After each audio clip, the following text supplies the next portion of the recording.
In this talk, we'll be discussing mental health. More specifically, I'll be scoping mental health in the context of addictions. Hi, my name is Sandor, and I'm a senior clinical psychologist at NAMS.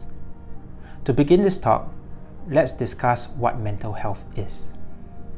According to the World Health Organization, WHO, mental health is a state of well-being in which the individual realizes his or her own abilities, can cope with the normal stresses of life, can work productively and fruitfully, and is able to make a contribution to his or her community. In addition, mental health is more than the absence of mental disorders, in this case addiction, and mental health is an integral part of health. No health without mental health. If we break down this statement into parts, we can see how addiction affects mental health. In addiction, there is a state, actually an artificial state of well-being.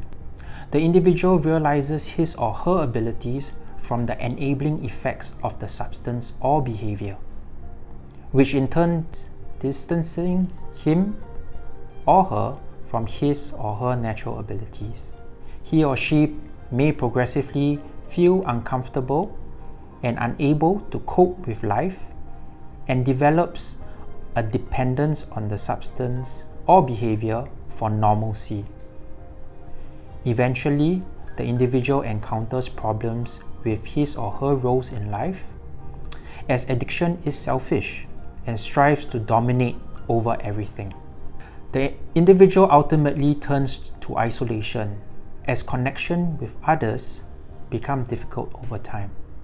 In addition, the individual who has stopped drinking, for example alcohol, may still continue to feel mentally unhealthy. And a physically and medically fit person can also feel mentally unhealthy. Based on this viewpoint, my goal for this talk is to reach out to 3 target groups of people. In the first group, these are individuals who do not have an addiction.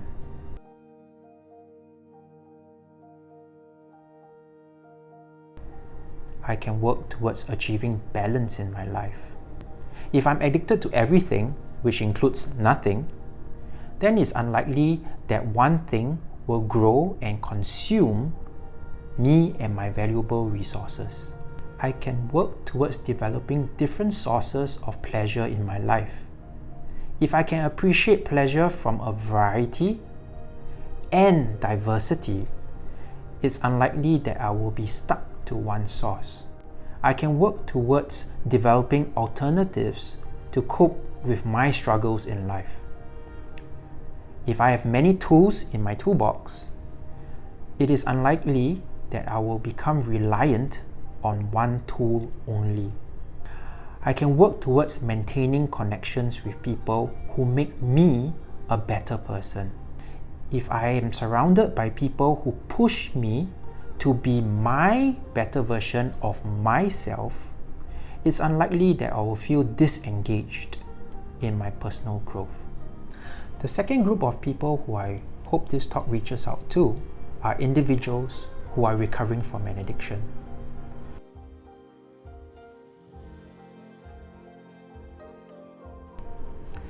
Basically, same as what was discussed earlier, with the top priority given to connection. Why? Because it's important to protect my recovery while I'm growing my mental fitness, especially in early recovery. You see, humans are creatures of habit and routine, and there will be a constant battle within myself to revert back to what's familiar. So why not draw from strength from others who have lived experience for now and get stronger? Who knows? I can return the favor and be a pillar of strength to others in the future. So how about individuals who ask, what if I've been in recovery for some time? I need to remember to maintain my gains in recovery.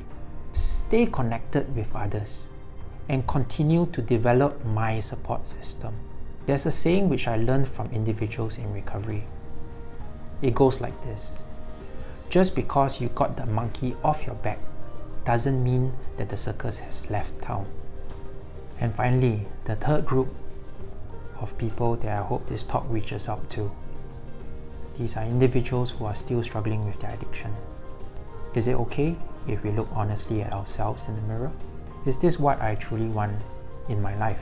Do I need to reevaluate the belief that things will naturally turn the corner for the better?